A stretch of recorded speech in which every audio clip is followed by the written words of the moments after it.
আসসালামু আলাইকুম, সবাইকে স্বাগতম আমাদের পাওয়ার সেক্টর জব প্রিপারেশন কোর্সের আরেকটি ক্লাসে। আজকে আমরা খুবই সম্প্রতি হয়ে যাওয়া BCIC Bangladesh chemical industries corporation এর অ্যাসিস্ট্যান্ট ইঞ্জিনিয়ার ট্রিপলি 2025 যে পরীক্ষাটি হয়ে গেল এবং যার এক্সাম টেকার ছিল বুয়েট, তার সলিউশনটি আমরা দেখব। ঠিক আছে, তো এটা ট্রিপলি হবে, অ্যাকচুয়ালি এখানে চারটাই চলে আসছে। তো আমরা প্রথমে সার্কিটের যে ফার্স্ট ম্যাথটা ছিল সেই ম্যাথটা দেখবো। তো এই ম্যাথটা ইতিপূর্বে আরো বেশ কয়েকবার আসছে বুয়েটে পরীক্ষায়। তো এটা আলেকজান্ডার সাদিকুর বইয়ের এক্সারসাইজ 4.51 এর ম্যাথ। এটা কিন্তু হুবহু তুলে দিছে। তো এটা এখন আমরা একটু এক্সপ্লেন করব। তো আমাদের কোয়েশ্চেন কোনটা?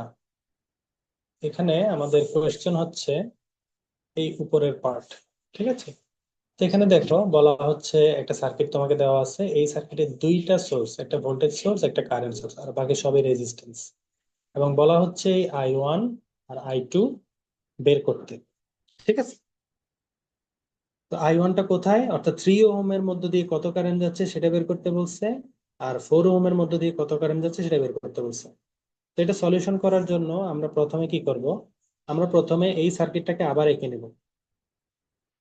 আঁকলাম, আঁকার পরে আমরা এখানে মেশ অ্যানালাইসিস করব। মেশ অ্যানালাইসিস কিভাবে করে? সবচেয়ে ছোট বদ্ধ পথের ভিতরে কারেন্টকে একটা নির্দিষ্ট কারেন্ট ধরে নিতে হয়। তো আমরা ধরে নিচ্ছি এই মেশের ভিতরে কারেন্ট যাচ্ছে IA, এই মেশের ভিতরে IB, এই মেশের ভিতরে IC। ঠিক আছে, এঁকে নিলাম। এখন আঁকার পরে দেখো IC মানে কি, এই মেশের কারেন্ট। তো একটা জিনিস মনে রাখবে, যদি কখনো কোনো মেশে একটা কারেন্ট সোর্স পড়ে যায় সরাসরি, তার মানে ওই মেশে অতটুকুই কারেন্ট যাচ্ছে। অর্থাৎ এই মেশের কারেন্ট কত? 12 অ্যাম্পিয়ার। এটা সরাসরি ভ্যালুটা দেওয়া আছে। তো ডিরেকশন যেহেতু মিলে গেছে, IC সমান কত হবে? সরাসরি 12 অ্যাম্পিয়ার। এখন এই কারেন্ট সোর্সের ডিরেকশন যদি উল্টা দিকে থাকতো, তাহলে আমরা কি লিখতাম? তখন আমরা লিখতাম IC সমান -12 অ্যাম্পিয়ার। ঠিক আছে, তাহলে আমরা কিন্তু একটা ভ্যালু পেয়ে গেলাম IC। এখন আমার IB আর IA লাগবে। এখন আমি এই লুপের মধ্যে মেশ অ্যানালাইসিস অ্যাপ্লাই করব। তাহলে আমি কি লিখতে পারি? মেশ অ্যানালাইসিস অ্যাপ্লাই করার জন্য আমি লিখতে পারি 6IA + 3IA, তাই না? মাইনাস, তো মেশ অ্যানালাইসিস নিয়ম হচ্ছে তুমি যেই লুপে ঘুরতেছো সেই লুপের কারেন্টটা যতগুলো রেজিস্ট্যান্স পাস করবে সেগুলোকে তুমি পজিটিভ দিয়ে লিখবে। আর ওই লুপের কোনো রেজিস্ট্যান্সে যদি অন্য কোনো কারেন্ট উল্টা দিক থেকে ফ্লো হয়, তখন সেই ড্রপটাকে মাইনাস দিয়ে লিখবে। তাহলে আমি কি লিখলাম? 6 + 3 9, 9IA। এরপর দেখো একটা টার্ম লিখলাম -3IB। এটা কেন? এই দেখো এখানের মধ্যেই একটা কারেন্ট এই 3 ওহমের মধ্যে উল্টা দিকে যাচ্ছে, সেটা কোনটা? IB। এই IBটা কিন্তু এদিকে উল্টা দিকেও যাচ্ছে, তাই না? তাহলে 3 ওহমের মধ্যে দিয়ে অ্যাকচুয়াল কারেন্ট কত? IA - IB। এই জন্য এই টার্মটা কি হয়ে গেছে? -3IB হয়ে গেছে। তো এটাকে অনেকে ভেঙে এভাবেও লিখে, এই লুপের ইকুয়েশনটাকে 6IA + 3IA - IB সমান কত? সমান এদিক থেকে যাওয়ার পরে তুমি ভোল্টেজ যেটা পাও সেটা। ঠিক আছে, তো তুমি যদি সবগুলোর ফার্স্ট টার্ম গুলা নাও, তাহলে এখানে ফার্স্টে কি পাচ্ছ? এদিক দিয়ে লুপ ঘুরে এখানে আসতে পারছো নেগেটিভ। তুমি লিখতে পারো -120 সমান 0। তো এই 120টাকে এদিকে পাঠিয়ে দিলে কি হবে? সমানের এদিকে পাঠিয়ে দিলে +120 হয়ে যাবে।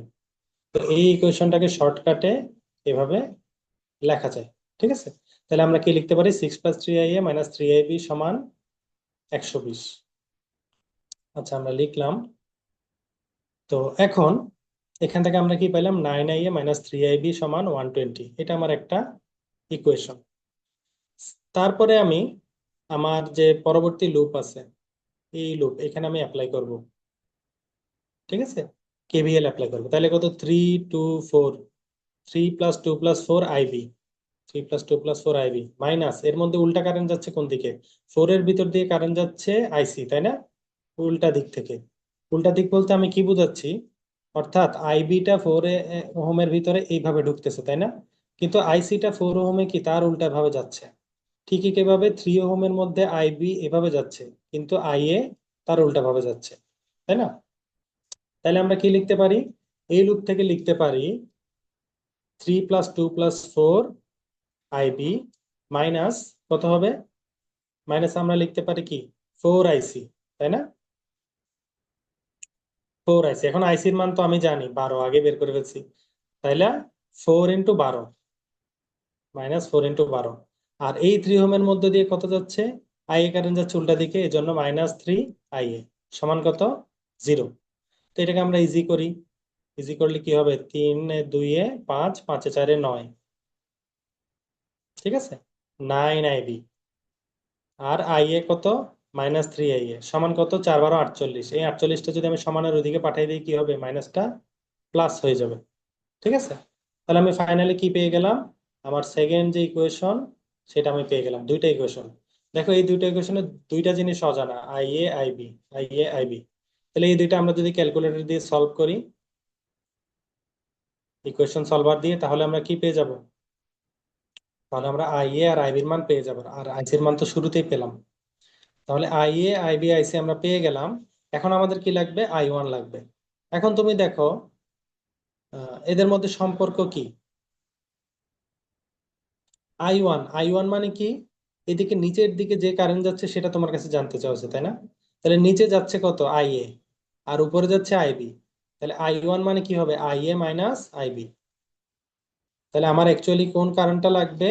এই I1। তাহলে I1 মানে কত? I A minus I B. ঠিক একইভাবে I2 কত? I2 মানে হচ্ছে এই 4 ওহমের নিচের দিকে কত কারেন্ট যাচ্ছে? তাহলে 4 ওহমের নিচে যাচ্ছে কত? আইবি। আইবি, আর উল্টা দিকে যাচ্ছে আইসি। তাহলে উল্টা দিকের টার্মটাকে মাইনাস করতে হবে, মাইনাস আইসি। অর্থাৎ আর কিছুই না, এখানে জাস্ট কেসিএল অ্যাপ্লাই করা। তো আমরা দুইটা ইকুয়েশন আমাদের তৈরি হবে, একটার ভ্যালু আমরা এমনি পেয়ে গেলাম, দুইটা ইকুয়েশন তৈরি হলো, ওই দুইটা সলভ করে আই এ আইবি পেলাম। তারপরে কার্শফ কারেন্ট ল অ্যাপ্লাই করে আমরা আই এ আইবি আইসি এগুলোর মান বসিয়ে ফাইনালি আমরা কি I1 আর I2 এর মান পেয়ে গেলাম। এবং আমাদের কাছে I1 আর I2 কি তারা চেয়েছিল, ঠিক আছে। এবং ইন্টারেস্টিং বিষয় হচ্ছে এই ছোট ম্যাথটাতেই তারা 12 মার্ক দিয়েছিল, এবং এটা পাওয়া খুব ইজি ছিল। তো আমরা আমাদের সার্কিটের ফার্স্ট ম্যাথটা দেখলাম। এর পরবর্তী ভিডিওতে আমরা এই ম্যাথটা সলভ করব। ঠিক আছে, ধন্যবাদ সবাইকে। আসসালামু আলাইকুম রহমতুল্লাহি ওয়া বারাকাতুহু।